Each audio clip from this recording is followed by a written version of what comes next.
Salut à tous, on se retrouve aujourd'hui pour le 20e épisode des lectures en cours. Comme d'habitude, je vais vous présenter mes dernières lectures. Cette semaine, il y en a 8. Il y a du josei, du shoujo, du shonen et bien évidemment du seinen. Je vais tout d'abord commencer avec le seul josei de cette vidéo. Il s'agit du second tome de Let's Get Married de Izumi Miyazono. C'est publié chez Kaze, collection shoujo.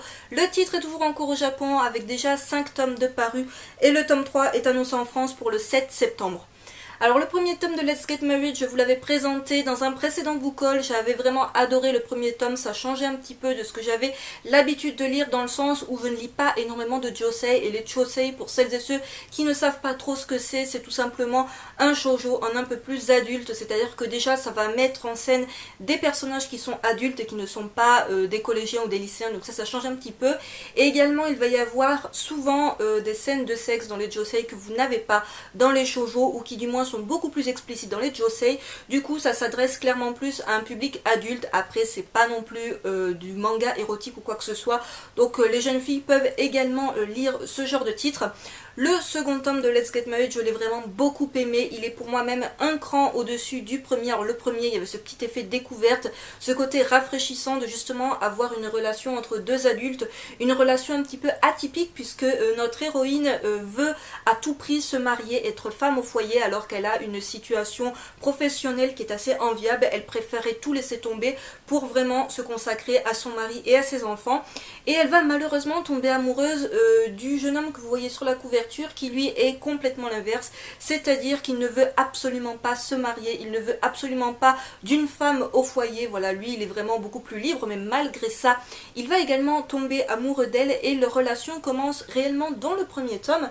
Dans ce second tome on se rend compte que leur relation est très compliquée de fait de leur métier respectif, surtout son métier à lui, il est présentateur TV, ça lui prend énormément de temps, du coup il essaye de caser sa copine un petit peu dans son planning, ce qui est très compliqué, ce qui donne toujours lieu à des situations assez complexe, donc voilà, c'est pas évident à vivre pour l'un et l'autre.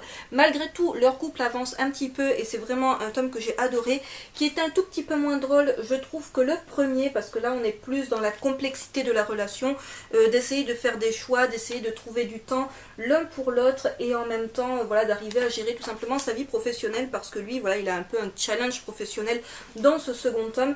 Donc c'est vraiment une série que je vous recommande si vous cherchez du shoujo qui ne soit pas trop niais, qui mette justement en scène des adultes, et voilà, les dessins sont quand même assez sympas, c'est rafraîchissant. Je ne pense pas que la série soit une très très longue série, voilà, il n'y a pas encore de fin annoncée, je ne pense vraiment pas qu'on ira à plus d'une dizaine de tomes. Donc voilà, ça a été une très bonne découverte et je vous le recommande si vous ne le connaissez toujours pas. Là pour le coup je vais vous parler d'un shoujo qui est vraiment très shoujo. Il s'agit du second tome de Lovely Fridays de Alina Tanemura. C'est publié chez Delcourt Tonkam, initialement chez Tonkam, mais comme vous le savez les deux maisons d'édition ont fusionné. La série est terminée au Japon en 11 tomes et le troisième tome est annoncé en France pour le 21 septembre. Alors déjà, petit focus sur la couverture parce que c'est vraiment ça qui m'a complètement décidé à faire la série. Ce sont ces couvertures que je trouve vraiment très jolies. Après, pour le coup, on se rend bien compte qu'on est avec des personnages beaucoup plus jeunes que dans la précédente série que je vous ai montrée. Ce second tome, je l'attendais de pied ferme parce qu'en fait le premier tome, là encore je vous l'avais présenté, il me semble, dans le même book haul dans lequel je vous ai présenté le premier tome de Let's Get Married.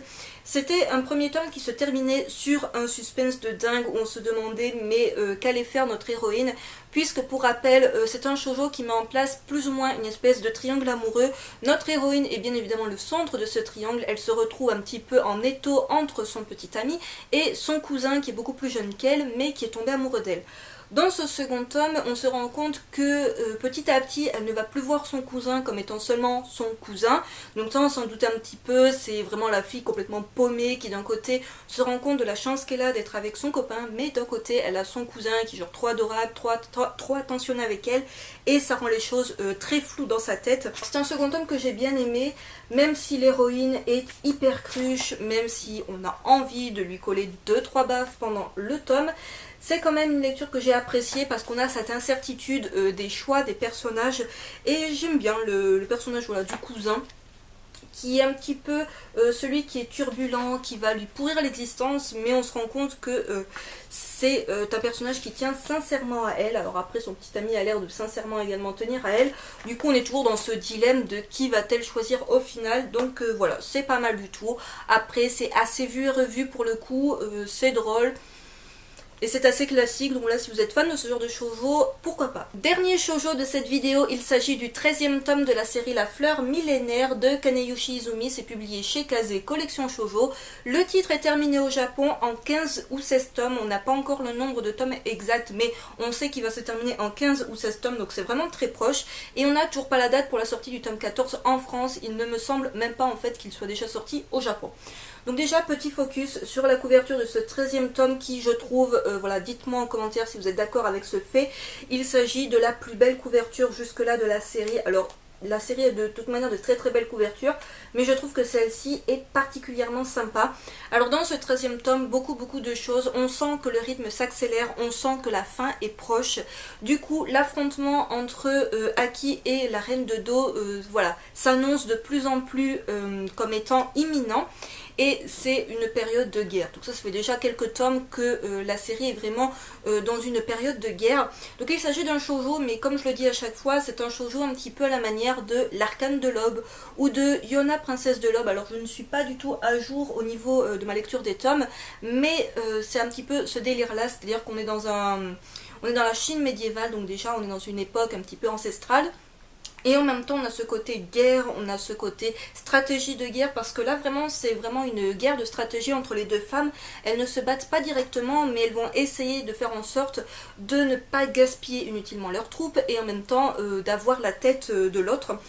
Et c'est vraiment un tome que j'ai beaucoup aimé parce qu'il y a beaucoup justement de retournements de situation, c'est-à-dire qu'elles ont chacune leur stratégie, elles essayent vraiment chacune d'arriver à leur fin et finalement elles se connaissent tellement bien l'une et l'autre qu'elles arrivent à déjouer les plans et du coup la situation se renverse à plusieurs moments. C'est vraiment un tome que j'ai adoré. Alors en plus on a l'accent sur la fameuse relation entre la princesse Aki et son ancien esclave Akusei qui n'est plus son esclave. Et voilà, vous voyez sur la 4e de couverture, voilà, très belle couverture encore une fois. Et la relation est compliquée, on sait qu'elle est compliquée de par leur statut différent. Alors on en sait un petit peu plus sur la Reine de Do, qui est un personnage qui est assez détestable depuis le premier tome, puisque c'est quelqu'un qui a complètement détruit la vie de Aki. Et on comprend un petit peu ses motivations, qu'on connaissait déjà plus ou moins, même si ces motivations se veulent comme étant nobles. Pas tant que ça. Donc c'est vraiment un tome que j'ai adoré et une série que je recommande aussi bien aux garçons qu'aux filles, puisque même s'il y a très clairement une histoire d'amour entre les deux protagonistes que vous voyez sur la couverture, il y a surtout, voilà, comme je l'ai dit, des stratagèmes de guerre, il y a beaucoup de batailles, il y a cette lutte de pouvoir, il y a cette lutte entre plusieurs pays, et ça je pense que ça peut plaire aussi bien aux garçons qu'aux filles. Donc voilà, une très bonne série que je vous recommande. En plus maintenant on sait qu'elle est bientôt terminée, donc pourquoi ne pas craquer. Je passe à présent à la partie shonen de cette vidéo qui sera assez brève étant donné qu'elle ne comporte que 2 titres. Je vais tout d'abord vous parler du 15e tome de Seven Deadly Sins de Nakaba Suzuki publié chez Pika. Le titre est toujours en cours au Japon avec déjà 21 tomes de parus et le tome 16 est prévu en France pour le 24 août. Au cas où il existe un anime, je le répète pour celles et ceux qui ne le savent toujours pas, il existe un anime de cette série, donc pourquoi pas si vous hésitez à commencer ce titre. Ce 15e tome de Seven Deadly Sins, je l'ai vraiment beaucoup aimé. Depuis le tome précédent ou le tome 13, je ne sais plus, on a eu la libération des Ten Commandments qui sont la troupe d'élite du roi des démons, qui sont donc des grands méchants que les Seven Deadly Sins vont devoir affronter et qui s'avèrent très durs à battre. Donc on ne voit pas tous ces méchants dans ce 15e tome, on en a déjà vu dans le tome précédent et on se rend compte que leur puissance est vraiment démesurée, tellement démesurée que certains des membres des Seven Deadly Sins vont avoir vraiment du mal à leur tenir tête. C'est un tome que j'ai beaucoup apprécié, qui est assez, encore une fois, un petit peu imprévisible. On est toujours sur des combats auxquels on ne s'attend pas. On a voilà ce parallèle entre les combats des Seven Deadly Sins et le personnage de Ban qui est isolé des autres. Donc ça je vous laisse découvrir pourquoi. C'est un tome que j'ai adoré par son côté assez tout de même violent, sanglant, tout ça, parce que c'est quand même des combats qui font des victimes. Et voilà, c'est un tome que j'ai vraiment beaucoup aimé. Il y a ce mélange de comédie, humour, voilà, avec des têtes comme celle-ci, et en même temps beaucoup de combats, ce qui fait qu'on ne s'ennuie pas, on apprend beaucoup de choses. Petit à petit, on découvre des capacités de certains des membres des Seven Deadly Sins qu'on ne soupçonnait pas. Le personnage, par exemple, voilà, Merlin, que vous voyez sur la première de couverture, on savait que c'était une des membres des Seven Deadly Sins qui était très très très puissante. Ah oui, je dis Merlin, mais c'est une femme. On savait qu'elle était très très puissante et on se rend compte que finalement sans elle il y a plein de choses qui ne seraient pas possibles. Donc c'est vraiment une série que je vous recommande si vous êtes fan de shonen, d'aventure, fantastique, qui mêle voilà magie, combat et beaucoup d'humour. Dernier shonen de cette vidéo, il s'agit du 5e tome de la série Les Misérables de Takahiro Arai d'après l'œuvre de Victor Hugo et c'est publié chez Kurokawa. La série est terminée en 8 tomes et le 6e tome sortira en France le 25 août. Alors dans ce 5e tome des Misérables, on se concentre sur le personnage que vous voyez sur la première de couverture. Il s'agit de Marius. Alors c'est pas particulièrement mon personnage préféré, je l'avais beaucoup aimé dans l'adaptation en film que j'avais vu parce que c'est un acteur que j'appréciais beaucoup. Après voilà, c'est pas celui qui a l'histoire la plus passionnante je trouve. Et en fait on se rend compte dans ce 5e tome très clairement que toutes les histoires sont liées. Alors bon, ça on l'avait un petit peu remarqué dans les tomes précédents, mais là c'est encore plus flagrant, c'est-à-dire que son histoire à lui va petit à petit se relier à l'histoire de Cosette et Jean Valjean, à l'histoire des Thénardier, et à la toute fin de ce tome on va découvrir un nouveau personnage, qui est un personnage, je pense, si vous connaissez Les Misérables, si vous avez lu ou vu un film ou une comédie musicale des Misérables, vous connaissez ce petit personnage qui est quand même assez connu et assez important, et je pense du coup que son histoire va vraiment nous être contée dans le tome 6, et j'ai vraiment hâte de voir le tome 6 rien que pour ça. Donc là sur la première de couverture, on reconnaît le personnage de Marius ainsi que Cosette, si je ne dis pas de bêtises. Cosette qui a grandi, donc on découvre un petit peu justement son histoire avec Jean Valjean depuis qu'il est devenu plus ou moins son père. Et sur la 4e de couverture, on voit les Thénardier, donc les Thénardier qui sont ceux qui ont complètement pourri l'existence de Cosette et Fantine.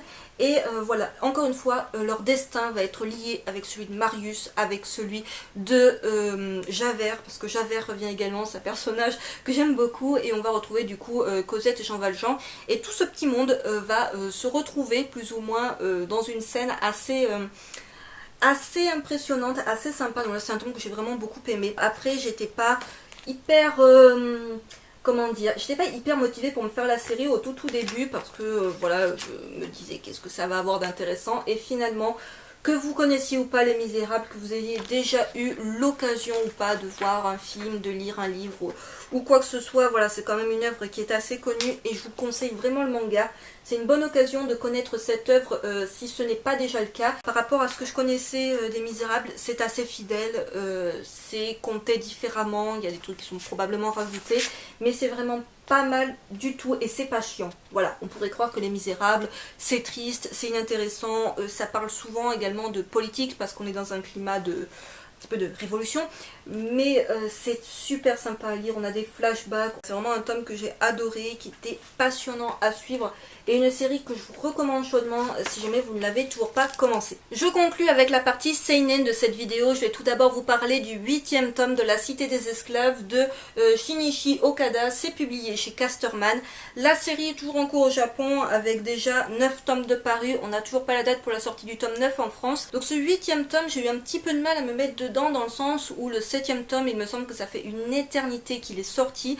Du coup j'ai dû relire un petit peu la fin du tome précédent pour me remettre un peu dans le bain. Et finalement je me rends compte que c'est assez facile de se remettre dans l'histoire puisque c'est complètement du survival game. Il y a quand même un fil rouge, il y a des relations entre certains personnages, des relations de maître à esclave qu'il faut essayer de retenir et de remettre dans leur contexte pour comprendre pourquoi certains font certaines stratégies, pourquoi certains essayent d'en buter d'autres, voilà. Mais c'est vraiment une série avec laquelle finalement on se remet assez facilement dedans. Je vous montre la 4e de couverture qui est toujours très sympa. C'est un tome que j'ai adoré, on découvre de nouveaux personnages, on découvre l'histoire de certains personnages, le but qu'ont certains, pourquoi ils font ce jeu, pourquoi ils continuent de jouer malgré la dangerosité de la situation. Il y a un jeu principal qui est lancé, un jeu d'argent.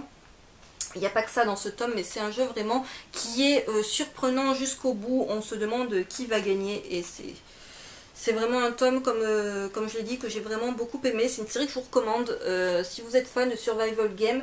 qui est assez sympa. Je dis pas qu'il est hyper original parce que bon, du survival game, on en a vu pas mal ces derniers temps, mais celui-ci est franchement top. On a ce côté un peu récapitulatif au début des tomes qui est vraiment bien pour se rendre compte un petit peu, vous savez, de la relation entre les personnages, maîtres, esclaves, pourquoi ils ont fait ça, tout ça, tout ça. C'est pas mal du tout. Après, c'est pas non plus un gros coup de cœur, mais c'est pas mal. Et si vous cherchez un survival game assez sombre, avec pas mal de suspense, c'est un titre que je vous recommande. Avant-dernier seinen de cette vidéo, il s'agit du 3e tome de Kasane, la voleuse de visage de Daruma Matsuura. C'est publié chez Kiun, collection seinen. Le titre est toujours en cours au Japon, avec déjà 8 tomes de parus. Le tome 4 sortira en France le 7 juillet et le tome 5 le 22 septembre. J'avais vraiment hâte de lire ce 3e tome de Kasane. J'ai vraiment hésité à commencer la série. Il me semble bien, si je ne dis pas de bêtises, que j'ai acheté les 2 premiers tomes. J'ai attendu que le second tome sorte pour acheter les 2 premiers tomes d'un coup. Je ne dis pas de bêtises. Et vraiment, j'avais hâte de découvrir la suite parce qu'on s'attache très vite à cet univers. Pas spécialement, encore une fois, au personnage de Kasane elle-même. Parce que, voilà, c'est pas un personnage auquel on a trop envie de ressembler. Mais dans ce 3e tome, il se passe pas mal de choses. Alors déjà, depuis le tome précédent, elle a volé le visage d'une actrice et elle va usurper complètement son identité. Puisqu'en fait, elle ne va faire que lui voler pas seulement ses rôles, elle va également lui voler sa vie avec son consentement. Plus ou moins, même si on va se rendre compte que la situation va très vite dégénérer et que Kasane vraiment a beaucoup de mal à garder son rôle, à garder son calme et surtout à garder son esprit, comment dire, clair et justement à garder justement son objectif en vue. Elle a un petit peu du mal avec ça. Elle a toujours le fantôme plus ou moins de sa mère qui plane au-dessus d'elle et qui lui donne la marche à suivre, ce qui commence à être compliqué pour elle parce qu'elle veut être indépendante, elle veut faire ses choix, elle veut arrêter d'être tiraillée, d'avoir l'impression de faire du mal à certaines personnes, ce qu'elle fait très clairement. Donc c'est vraiment un tome que j'ai beaucoup aimé, qui est encore une fois très sombre, parfois assez malsain et tellement génial à suivre. Alors en plus on a des événements tragiques qui se passent dans ce 3e tome, on a des moments d'incertitude, des moments un petit peu de stress, et c'est vraiment ce que j'ai beaucoup aimé. Le personnage de Kasane avec son nouveau visage est franchement pas mal du tout, elle a ce charisme, cette prestance. Alors après quand on la voit avec son vrai visage, on se dit qu'elle est vraiment horrible. Cette image vous montre à quel point elle est horrible. Mais c'est vraiment un manga que je vous recommande si jamais vous ne le connaissez pas encore, si vous hésitez à le commencer, vraiment n'hésitez pas, c'est une très bonne série. En plus, comme vous voyez, au niveau des couvertures, vraiment rien à dire. On se fait assez rapidement au Kara Design et je le trouve vraiment très sympa. Donc voilà, une très bonne série avec beaucoup de suspense, de tension et ça donne vraiment envie de découvrir la suite. Et je conclue cette vidéo avec un dernier seinen, il s'agit du 3e tome de One Punch Man de One Yuzuki Murata, publié chez Kurokawa. Le titre est toujours en cours au Japon avec déjà 11 tomes de parus et le tome 4 est annoncé en France pour le 8 septembre et au cas où il existe bien évidemment un anime.